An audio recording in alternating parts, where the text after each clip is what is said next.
एकूणच या युद्धाचा सध्या भारतावर परिणाम होतोय। त्याच संदर्भातले टॉप 9 अपडेट्स बघूयात।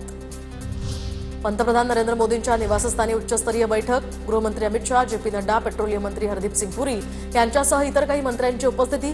एलपीजी वितरण आणि खतांच्या उपलब्धतेवर सुद्धा चर्चा। राज्यातील हॉटेल व्यावसायिकांना केंद्र सरकारचा मोठा दिलासा। राज्यातील हॉटेल उपहारगृहांना 20% गॅस पुरवठा करणार। अन्न आणि नागरी पुरवठा मंत्री छगन भुजबळ यांची ही माहिती। कर्नाटकच्या मंगळूर पोर्टवर रशियाचं ऑइल टँकर ॲक्वा टायटन पोहोचलं। 1.1 लाख टन क्रूड ऑइल घेऊन हे रशियाचं जहाज भारतात दाखल। हजारो टन एलपीजी घेऊन पायक्सिस हे पायनियर जहाज सुद्धा भारतात दाखल। पायक्सिस पायनियर हे जहाज एलपीजी गॅस घेऊन भारतात पोहोचले। पुढील आठवड्यात न्यू मंगळुरू या बंदरावर गॅसचा पुरवठा होणार। कच्च्या तेलाचा दर $150 पर्यंत पोहोचण्याची भीती। तर युद्ध आणखी 10 दिवस सुरू राहिल्यास तेलाच्या किमतीमध्ये रेकॉर्ड ब्रेक वाढवण्याची शक्यता। इराणच्या ऊर्जा तज्ज्ञांचा हा दावा।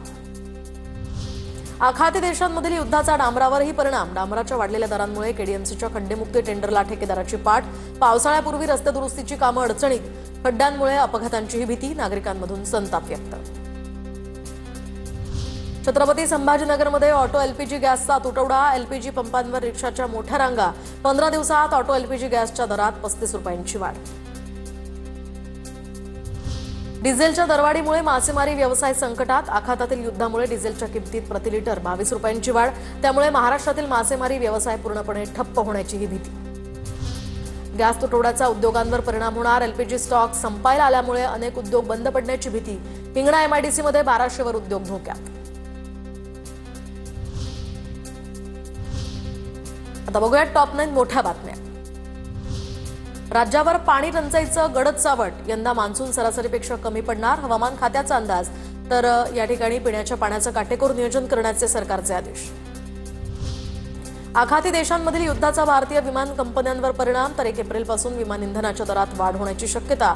प्रवाशांवर तात्काळ बोजा पडणार नाही आणि यावर तोडगा काढण्याचेही प्रयत्न सुरू। केंद्रीय नागरी हवाई वाहतूक मंत्रालयाकडून हे स्पष्ट। पुणे महापालिकेमध्ये राजकीय पदाधिकारी आणि प्रशासकीय अधिकाऱ्यांची समन्वय समिती असणार। सर्वसाधारण सभेचं कामकाज वेळेत पूर्ण व्हावं यासाठी समिती असणार। समितीमध्ये महापौर, उपमहापौर आणि स्थायी समितीचे अध्यक्ष, सभागृह नेते, विरोधी पक्षनेते आणि पक्षाचे गटनेतेही असतील। गॅस पुरवठा न झाल्यानं आठवड्याभरापासून जळगाव शहरातील 5ही एलपीजी गॅस पंप बंद। कंपन्यांकडून आता गॅस पुरवठा होत नसल्यामुळे गॅस पंप बंद ठेवण्याची वेळ। गॅस संपल्यामुळे रिक्षा चालकांच्या अडचणींमध्ये सुद्धा वाढ। आखाती देशांमधील युद्धाचा इंधन दरावर परिणाम। रायगडमध्ये पॉवर पेट्रोलच्या दरात ₹2.09 वाढ। पॉवर पेट्रोलचा दर आता 114.48 वर। इगतपुरीमध्ये व्यावसायिक गॅस सिलेंडरचा तुटवडा। 3 स्टार हॉटेल मानस लाईफस्टाईलवर याचा मोठा परिणाम। कोळशाच्या भट्टीवर इंडक्शनवर जेवण बनवण्याची वेळ। गोंदियामध्ये पेट्रोल डिझेलचे दर वाढीवर आता युद्धाची झळ। तर पॉवर पेट्रोलचे दर ₹2 वाढले। तर डिझेलच्या दरातही 22 रुपयांची वाढ। सर्वसामान्य नागरिकांवर या दरवाढीचा मोठा परिणाम। परभणीमध्ये गॅस टंचाईमुळे स्टॉल लावणाऱ्या व्यावसायिकांवर उपासमारीची वेळ। शहरातील अनेक पोहा, वडापाव आणि भाजी विक्रेत्यांचं यामुळे मोठं नुकसान। तर पावभाजी स्टॉल्स चालवणाऱ्या व्यावसायिकांवर सुद्धा दुकान बंद करण्याची वेळ। गॅस टंचाईमुळे मुरबाडमध्ये पुरवठा विभागाची हॉटेल्स आणि स्वीट मार्ट्सवर धाडी। तर घरगुती गॅसचा अवैध वापर रोखण्यासाठी आणि पुरवठा सुरळीत करण्यासाठी प्रशासनही सतर्क।